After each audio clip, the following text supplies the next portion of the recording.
So just as before, to make sure that we can manage everything from the admin panel, we go to admin.py and we import the country here.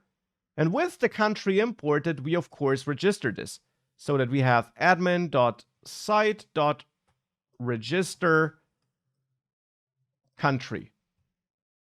So that this country model is also registered for our admin panel.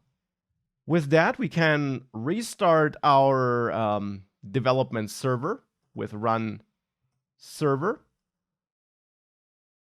and reload, and we see the countries here.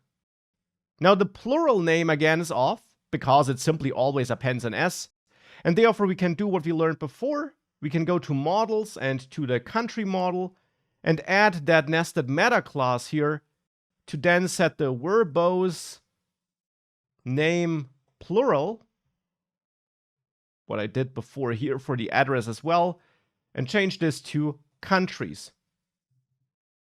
And then save that and reload, and we have countries here. We can also change how the country object is being output here.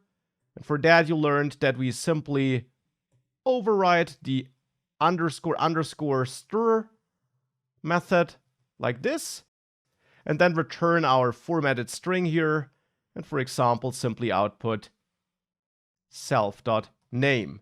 And of course, if that's all I want to do, I can just output self.name like this, since this already is a string. So now we got Germany here. Now we can edit it here, but we can now also always go to our books, and for the book, assign this to a published country. And by default, the admin panel here gives us such a multi-select panel where we can select all the entries to which we want to map this book. And that makes a lot of sense because we can have multiple countries here. So having such a convenient form element where we can select multiple values and then just click save is of course very good to have. And that's how we can manage our relation here.